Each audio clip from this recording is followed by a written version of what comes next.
What's going on, guys? I wanted to take you over today's deadlift and upper back training session. You guys have probably already noticed that is a new bar at the gym.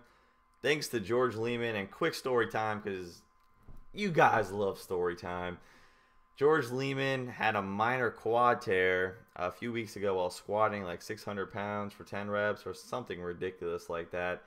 And he had to dump it off his back, and he bent the bar on the cage. It was so bent, it looked like almost, it didn't even look real how bent the bar was.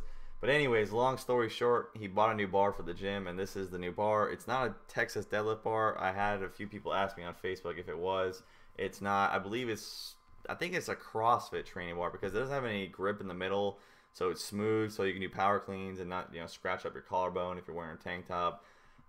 As you can see here, it doesn't really have any whip to it, but it does weigh 45 pounds. I made sure of that. We weighed the bar beforehand, and the goal today was at 385 pounds on the 1.5 inch plate deficit for at least 8 reps, being a pound lighter in body weight than last week's 385 for 8 reps, and I ended up getting 10 reps, so I'm really happy about that. 100% raw, no belt, and yeah, so can't complain there. And that was pretty much all I did for deadlifts. It really burned me out, and the higher reps kind of just burns me out, to be honest. The lower reps, even if they're grinders, they really don't burn me out as much as a 10 rep set failure. What up, YouTube? Brody from GNC. About to do some deadlifts for 6 reps, and that's all. About to do today as well. So hopefully by time hook grip, me and Brody see what happens. do our next powerlifting meeting. Yo, you got a gold card? I want to shoot for at least 515 my next meet at 181 pounds or less. Hope Brody can try to pull off 440 in the 181 pound class. He decided to finally bite the bullet and jump up a weight class. I think it's going to be better for him for strength gains because he wasn't really moving anywhere 165. But anyways, that's all we did for deadlifts today. Felt good using a new bar. The grip was really, really good. And again, it's a new bar. That was it for deadlift. After that, we went to doing bent over barbell rows, and pretty much did 3 work sets on that. Pretty much been doing those more than upright barbell rows. I like it. Bent over barbell rows much better. I get a much better feel in my upper back area versus an upright row. You can see the weight is grinded on my quads. It's much better. I like it.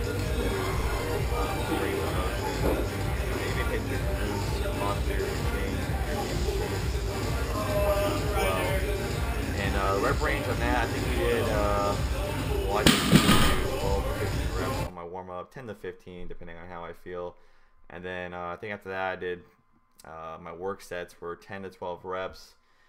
And that was pretty much it. Went up to like 135, I believe, on these. And then after that we did some pull-ups. I think we only did 3 sets of pull-ups with our body weight for, well, I did 10 reps. Brody was only doing like 6 reps or so. We were pretty burnt out. And that's pretty much all we did today for back training and deadlift training. Not a lot of volume. Workout was done in pretty much not even an hour, to be honest. But, like I mentioned earlier in my past few videos, I kind of lost my training volume, it felt like, after my powerlifting meet. And I did get a good question. The question was, why did I jump from 3 reps before my powerlifting meet, or 3-2-1 rep range before my powerlifting meet, and then go to higher reps after my powerlifting meet? Now, I do this because I typically feel burned out after my powerlifting meet, after maxing out on everything. And usually when I max out at powerlifting meets, I usually nail my last attempts right on the money to where it's epic grinders. So I get pretty burnt out. And I used to try to do heavy lifting after, like, the first week back after the powerlifting meet, and I would always feel weaker, so I decided to actually drop the weight a lot and up the reps a lot, up the rep range a lot, and just get a whole new, shock to my body, and it does. And usually I won't even drop my reps up until about 10 to 8 weeks out before my powerlifting meet, so I will continue to do higher rep range from 6 to 12 for my compounds for the next X amount of weeks up until I pick out my next powerlifting meet. And hopefully that helped, guys. Any other questions, please post them down below. If you want to check out my Instagram, check out the description box down below as well. Beast Aesthetics, as well as my Facebook fan page, facebook.com/bodybuildingbeast. As always, thanks for watching. I'm out. Deuces.